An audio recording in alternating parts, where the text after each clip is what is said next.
Hello, everyone, and thank you for tuning into my podcast, Xena Life as a Dominatrix. This is episode 17. This will be broadcasted later on today, Tuesday, May 24th, 2022. Today's episode topic, another Q&A, part 4.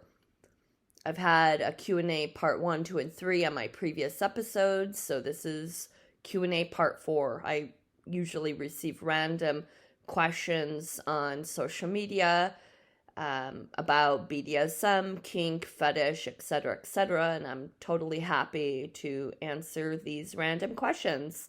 So this is question number 1 from anonymous number 1. The question is, you spoke previously about what characteristics and qualities make for a good dom and for a good submissive. Do these qualities and approaches change at all in a relationship where the DS aspect of it is contained only to the bedroom or to a designated play space? Let's see. So, well, first of all, it spices up a relationship if kink, BDSM is involved, most definitely. Like, for instance, if you're in a vanilla relationship at first and you just want to spice it up, you got inspired by BDSM or you read about it and you discuss it with your partner and your partner agrees, then have fun. Just totally have fun. Go for it. Does it only contain to the bedroom? Not necessarily. Sure, you could have lots of fun in your play space, in your bedroom. However, I think of the movie Secretary, where DS occurs at the character's workplace.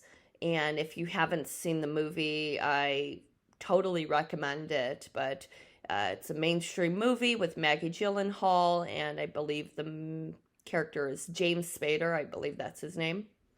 And Maggie Gyllenhaal plays the secretary. James Spader plays the boss. And her purpose is to please him, to make him happy, not to get fired. But at the point where, well, I don't want to spoil it. You just have to watch it.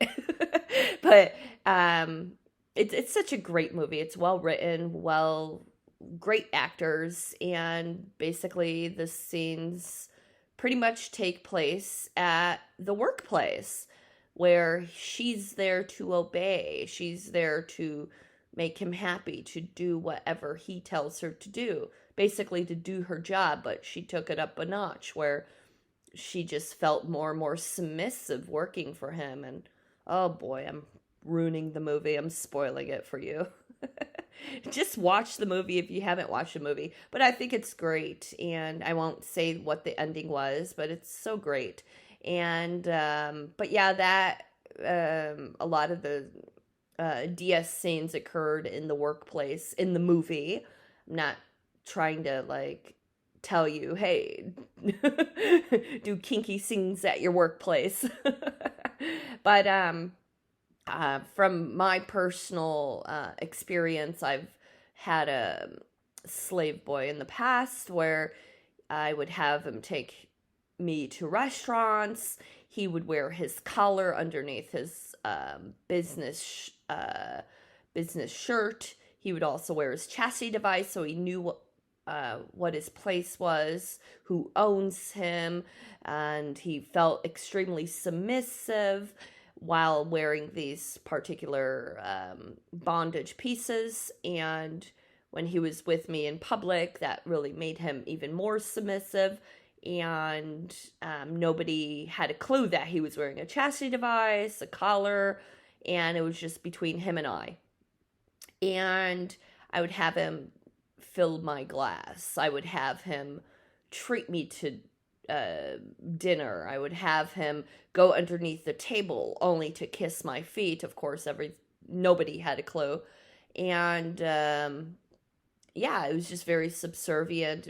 He knew what his place was, so that was great. That was a great moments to have. And many other occasions in the dungeon, play space, but I'm trying to think of other areas. I mean, it doesn't only have to occur in the bedroom or in your dungeon. It could occur like if you're on your break at work and you're speaking with your partner via phone and you're feeling kinky. Maybe you want to spice it up by having like a naughty little conversation with your partner. But don't let your employees, your coworkers hear the conversation. It's between you and your partner. Keep it very discreet. Um, yeah, but it definitely spices up the relationship. It's very healthy to involve BDSM in a relationship and make sure everything is, of course, safe, sane, and consensual. So, talk to your partner, or discuss with your partner what your partner's boundaries are. Have your partner respect your boundaries as well. Very important. And yeah, so I've known couples where they've started their relationship as vanilla, non kinky, and then they got inspired by kink, and more power to them. That's great. So I hope that answered your question. Yeah, so let's see. Question number 2 from Anonymous number 2. I'm having difficulty finding the right person. How does someone like myself find a right person? First of all, don't I don't know you. I don't know you. So I'm not a matchmaker per se. I have, um, well, yeah, I have introduced couples in the past where they became boyfriend and girlfriend or partners or husband and wife. So yeah, I guess I'll give myself a pat on the back for that. um, but in real life, I'm not a matchmaker, but I'll do my best as to give you some advice. This is a common question actually, because some people are having difficulties in finding the right person. There's no such thing as the right person or the wrong person, but it's important to find a person that's compatible with you, that respects you, that is eager to get to know you, that is not there to change you. You are who you are, and that's very important. And to find a person, I'll just say a person. You're having difficulties finding a person. I've known a couple that they have met via OkCupid, and they're still together, happy and healthy relationship. Another person I knew, he he joined all these random websites, whether it was Bumble, OkCupid, and another one I can't remember. And he was on these websites all at once, and he would go on random dates, and he would still be single after all that. And I think now he's taken. I think he's in a relationship now, which is great. But that was his cup of tea, was online platforms, dating websites like that. There's also FetLife. I've spoken with somebody recently where they said, "Oh, FetLife, oh, been there, done that. Oh, it's went downhill." I don't know. I don't know. I mean, that's your opinion. That's your prerogative. But maybe you'll meet somebody that's random, unexpectedly. Sure, there's online dating, but you want in person. I think in person is much better. Or long distance dating, and that's really difficult because then you'll miss your partner.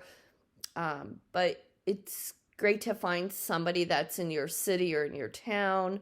But finding the person, I've known somebody who has met somebody their partner at a nightclub and they're still together.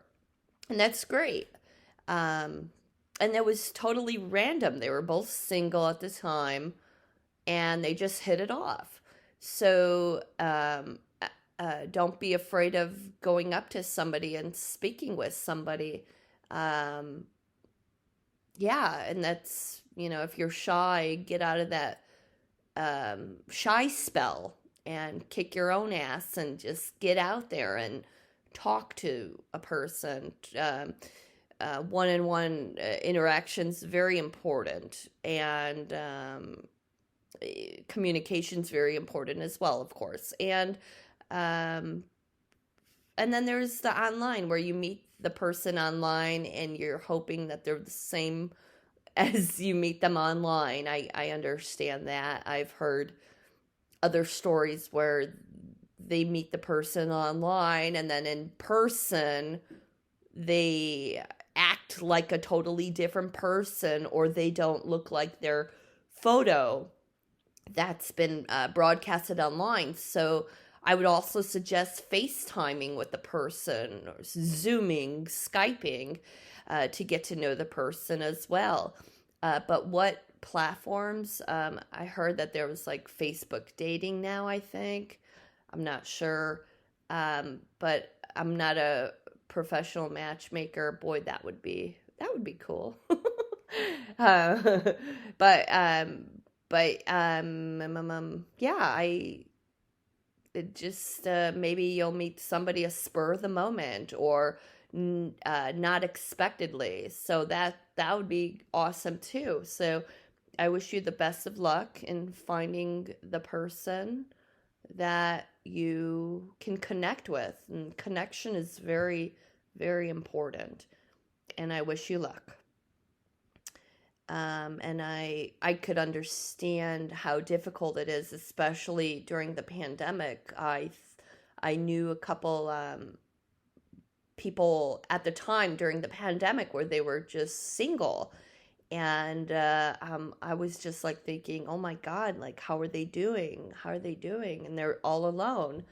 And so I would check up on them and just talk to them. And they're personal friends of mine. And now they're not single. So how did they meet their partner? I don't know. I should ask. Be nosy. But yeah, I wish you the best of luck in finding the person that has your common interests. So having common interests is very important too. So I wish you luck. Question number 3 from Anonymous number 3. What's your favorite type of bondage? Well, I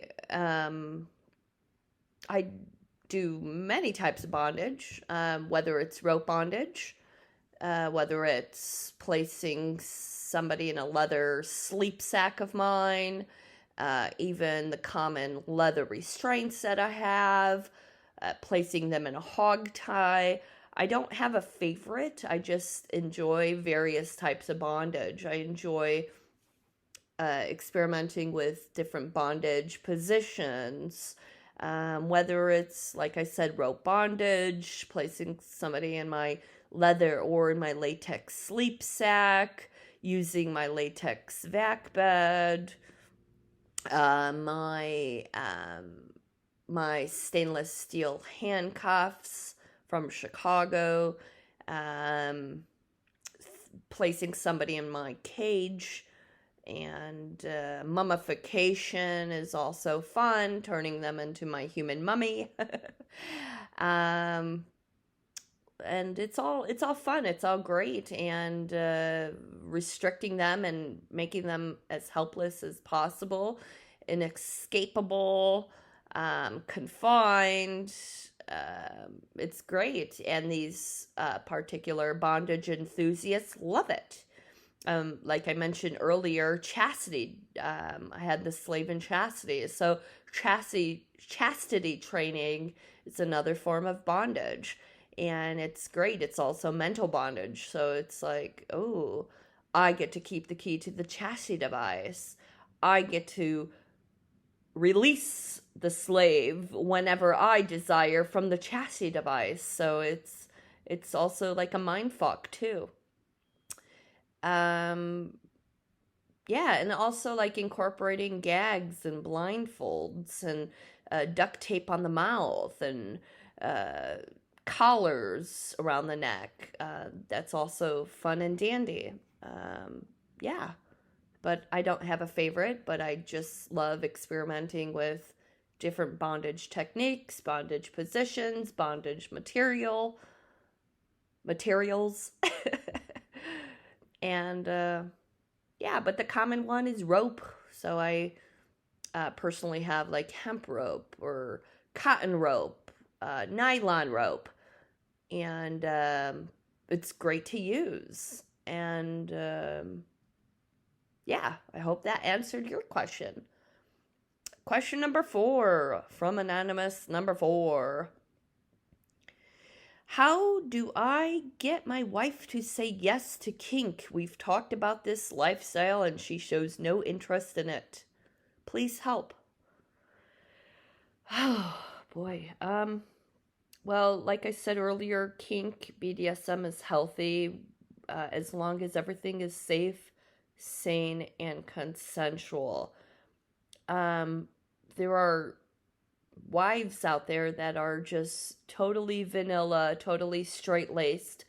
They enjoy nothing but just sex, whether it's oral, whatever, oral, anal, vaginal, cuddling, that's all great. But to spice it up, involving kink. And they're not, let's see, how do I get my wife to say yes? Well, you can't force her to say yes, of course. Maybe, perhaps, discuss it first. Like, hey, would you like to, let's watch a movie on kink, on bondage, on fetish. And if she's not into it, I know several people that just see a dominatrix because their wives don't understand this lifestyle, and that's perfectly fine. But to get her to say yes, it's maybe introduce movies, like I said, and if she's not into it, then I don't know. Also, maybe discuss like, hey, would you like to use this flogger on me? Hey, would you like to use this ball gag on me? See what she says. She might say, oh, that's too weird. That is too weird. And that's not my cup of tea. And that's why people turn to dominatrixes, which is totally fine and totally healthy. And some people actually get the wives' permissions as well, which is great. And then some people, they just keep it a secret and just see a dominatrix. That's your choice. But it's, if your wife, would be curious to try it, just baby steps, try it out very, like purchase, maybe you and your wife shop online or in person at a BDSM shop. That's if you have a BDSM shop in your city, and go together. And I think that's romantic too, where you two shop together and see, hey, would you like to try this? Would you like to try that? But if she shows no interest, you can't change her mind. If she says no, no means no. You have to respect that. And I know somebody who has keeping this a secret of his. He has a kink, many kinks, and he hasn't told his wife that he has seen like dominatrixes for like 40 years. I'm like, wow, that's a very, very long secret to keep. but that's his choice, and his wife's choice is not to experiment with kink whatsoever. And there are some women like that too, where they just want everything vanilla and straight lace, and they don't find this lifestyle normal, but it's normal's boring. That's what I have to say about normal. But it is a healthy lifestyle, I must say. So communication too is very important. Elaborating that this lifestyle is healthy, and maybe it'll spice up our relationship, or maybe we could role play in the bedroom and maybe watch a couple kinky naughty movies. And yeah, every couple's different. But I wish you luck on that. And but you can't change your wife's mind if she's not into it. I also know somebody where he just like was with the woman for like a couple years, and then he just finally broke it off because he couldn't take it that she was not kinky at all. That's his choice. And then she wanted to move on anyways. That's her choice too. And but yeah, I wish you luck. Yeah. I hope that answered your question as well. Okay, last question. Number 5 from Anonymous number 5. Do you enjoy what you do? The answer is yes. I wouldn't be doing this if I didn't enjoy it. I've known people, personal friends, where they're just miserable at what they're doing. And I know somebody who just left a a career for another career, and he's much happier, and that's awesome. But what I do, yeah, I enjoy what I do. Bottom line, I wouldn't be doing this if I didn't enjoy it. If I were miserable at what I do, I wouldn't be doing this at all. But I personally enjoy it. Yes, I do. I get this question a lot though. Like, yeah, it's like, yes, I do enjoy it. Silly. This is not a hobby. This is a personal life choice. I've been doing this for 20 years, 21 years, since 2001. And got really introduced to this lifestyle in 2000. And I was just so drawn by it, and attracted and drawn, and I knew this was my place. And yeah, there are moments where, like personally, like I felt like a burnout in 2008. And that year was what was it? It was the housing crisis that was occurring. And I really felt a personal burnout because I thought, like, oh my God, I'm doing this way too much. I need me time. I need me time. I need a break. And that's totally fine. Having me time is very important. Self-care is very important. And putting yourself first is very important as well. But yes, I do enjoy what I do. And it makes me happy. It's euphoric. It's therapeutic. It's fun. It makes me smile.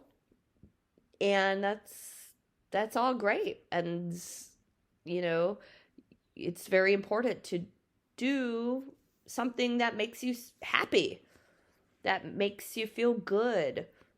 And this lifestyle makes me feel happy and good. Yes, it does. But yeah, in the past, like that time, it was like a transitional time for me personally. Like I took a break from this because I needed me time. And there were also some issues that I was going with an ex-boyfriend of mine at the time. Thankfully, we're not together. And yeah, so moral of the story is, for that part of my life, it was like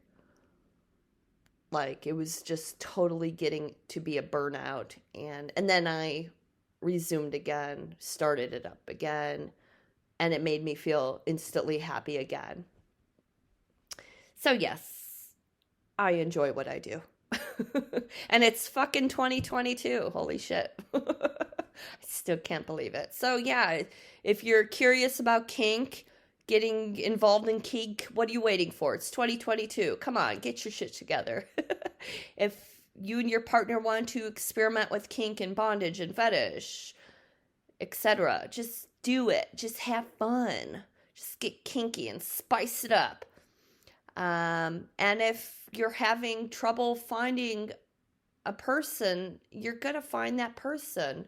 It's going to take some time. It's not going to happen sporadically or random overnight. I mean, it'll happen randomly, but not overnight. Maybe it will.